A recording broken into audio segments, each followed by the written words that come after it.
welcome to Benny's Alternate Universe.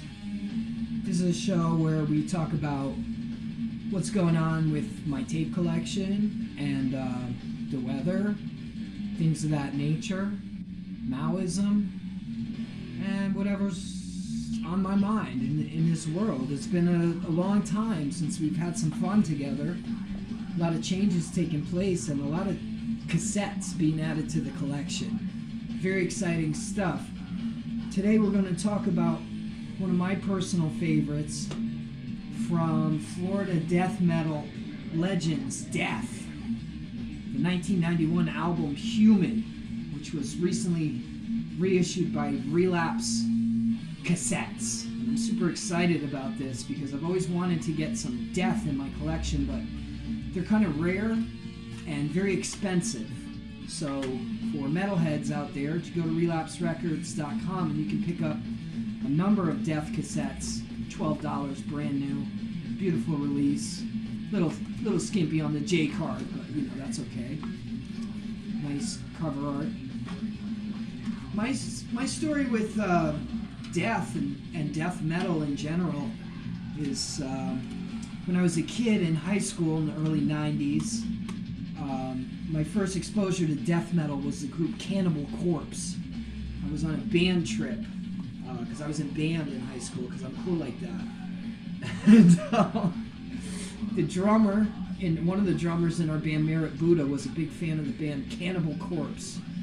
And I was on the bus and I had a quick listen to the album Eaten Back to Life, which had a very disgusting and disturbing album cover. And I also got a peek at the lyric sheet, which was just revolting. And as such, I didn't listen to any more death metal for about 10 years. Anti-death metal. And I was at the record store one day, and they had a used CD by Death called Human.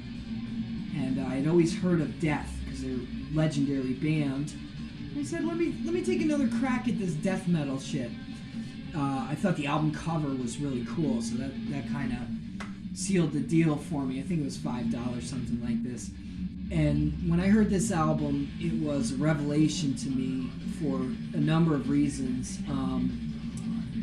It lacked the so-called Cookie Monster vocals that keep a lot of people away from death metal, I think. And it was replaced by a sort of harsh, screaming vocal that was inhuman enough, but not to the point that I couldn't understand what he was saying. And also, the lyrics were very deep and philosophical, and this appealed to me a lot.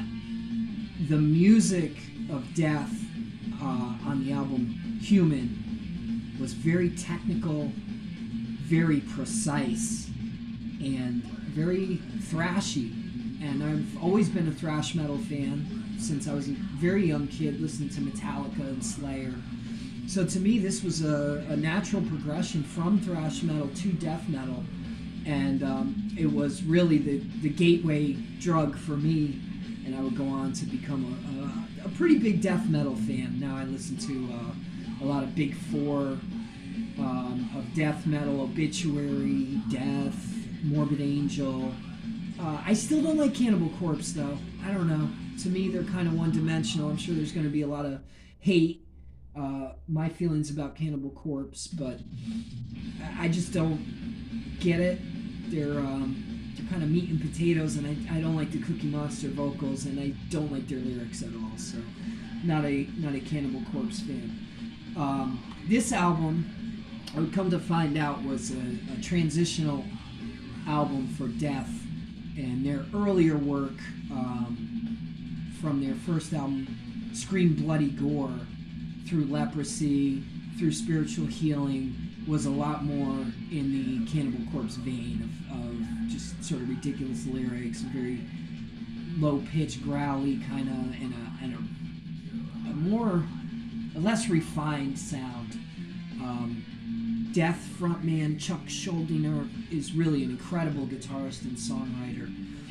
So the things about Human that were so cool. One of them was the guitaring and the drumming were very, very technical, and also they have this ability to switch the feel on a dime, and it's really incredible. They would evolve this throughout the rest of their career, especially the follow-up Symbolic, which is one of my favorite albums of all time, but I haven't been able to find it on cassette. If you do get a chance, pick up Symbolic. It's an incredible, incredible album with a lot of thrash elements, great lyrics that are still quite timely, and of course, killer guitar playing all around from Chuck Schuldiner, rest in peace. He passed away many years ago from brain cancer. So on side one, we start out with the brutal and just teeming flattening of emotions. I'm not sure what flattening of emotions is about actually, but it does have that great chorus. What went wrong to their picture perfect lives? They once knew flattening of emotions. And then we go on to Suicide Machine. The entire side one, really the entire album is just one banger after another, and they come up with these great memorable choruses,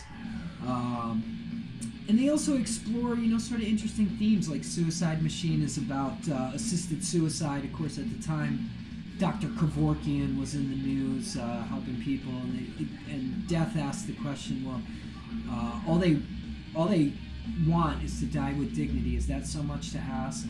So as somebody who's coming from a thrash background, of course, I think we talked about on the show at one point, one of my favorite albums is Metallica's And Justice for All, and this is another one that explores these kind of social themes together as one, which is what we're hearing right now. I believe is about conjoined twins. I could be wrong. It could be about some kind of duality of psychopathy. But whatever it is, it's really a banger. I don't know how much you can hear Death on the stereo right now, but it's just a non-stop assault of riffs. And the incredible precision of this band is really second to none. This was the only album they did that featured the guitarist and drummer Sean Reiner from Cynic. And Cynic is another technical death metal band that's really incredible instrumentalists. So we continue. Secret Face is another one that just, there's a tone and there's a vibe throughout the whole album, and it's these really memorable technical riffs that change tempo and change feel on a dime like that. I'm always blown away by the precision that's on display on Human, and that will continue through Symbolic, through Individual Thought Patterns, and through their final album, Sound of Perseverance. The reissue also features a cover of God of Thunder by Kiss. It's fun, I didn't have this on my original CD. I don't know how much it really adds to the proceedings, although I will say their cover of Painkiller, which was a bonus track on Judas Priest Painkiller on Sound of Perseverance, was excellent, really cool. And it is kind of cool to see, as always, just as it is with Metallica and Megadeth, the songs that they choose to cover and what influenced them, because they come at it from such a bizarre angle. So if you love heavy metal, and if you love thrash metal, and if you think you can handle it, because it may be heavier than what you're used to. I'd say they're heavier than Slayer or things like that, or Megadeth. Then I definitely highly recommend Human by Death, and I would recommend this over Scream Bloody Gore and Leprosy, and Spiritual Healing is pretty good, but still I don't think they were there yet. This was the one that kind of changed it all and pointed Death in a new direction. And for me, out of all the old school Florida death metal bands, this Death is by far my favorite because of that lyricism, that precision, and just that forward-thinking, progressive take on death metal and what would subsequently be known as progressive death metal, which they kind of were one of the first and certainly one of the best. So, as I said, the album cover's pretty cool. So what got me into it, made me take a chance on it. The inside cover, it's a little lacking because they have these lyric sheets, but they're so tiny you can't really see what the hell is going on there. That's a shame. But nonetheless, it's been a long time since we've done Benny's Alternate Universe. A lot has changed, but one thing that never changes is the relevance of cassettes. We gotta listen to things on cassette. We gotta rewind and fast forward and pause. I'm gonna take some time since my day off to work on a mixtape that I'm doing for my workout inspiration. And I moved recently. Naturally, I'm not going to tell you where I moved to, but I am in the bitter cold of Connecticut, loving it in February right now. It's another reason why I wanted to talk about Human by Death, because it's cold and brutal.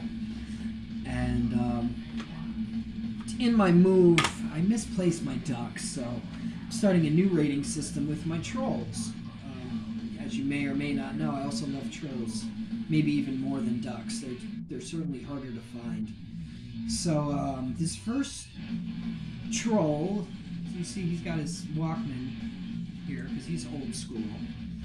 I'm gonna award for production values, and Human has a nice, crisp, clear sound. You can hear the drums and vocals and guitars and bass. The bass is pretty prominent on here. They have the bass player from Cynic too. I forgot his name.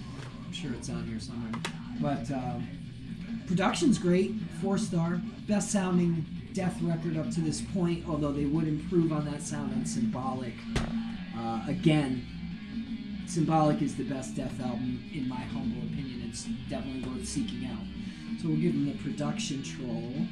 And then we have a troll here for performance. This performance is out of this world. Fantastic performance. If you're an instrumentalist, if you're a fan of great drumming and great guitar playing, this is a record to check out if you're a metalhead. So we're going to give them the performance troll for sure. You notice this troll is a little oversized and he's heavy. He's a heavy troll, and this is a heavy-ass record for sure. From the OGs of death metal. So we're going to give him the heaviness award. Now, this troll right here, I think the tape's about to run out. We'll hear it click, and we love that sound. This troll is dedicated to Flavor. And Flavor, it is what you make of it, but I think that they have a very unique flavor and a very, very savory and lovely flavor that I enjoy quite a bit. And this troll right here, he's just kind of unique, and originality is something I prize, and Death is absolutely original, super influential, and that's the reason why we're still talking about Death all these years later. So I would give him to Death as well for a perfect score, 5 trolls. And I hope that you do seek out Death. Don't make the mistake I did. Don't write off death metal just because Cannibal Corpse is gross. Because death metal is an amazing genre with some incredible musicianship, some incredible off-kilter and unexpected songwriting. If you're coming from a more of a thrash metal fandom like I was, they're going to take things in a different direction that you didn't expect, and hopefully you can enjoy thoroughly. So that is my take on Human by Death. I'm very happy to be back here with you. Still working on my setup. I don't know how much I like to stand, but maybe it's better, get kind of a sideways look at my tapes. I want to say hi to my buddy Phil, who's my #1 fan, and to everybody else out there in internet land. I hope you have a wonderful day. Thank you for spending this little bit of time with me. And we'll be back soon because I got a lot of new tapes that I want to talk about. So, much love, Death, Human, and that's about that. Troll on.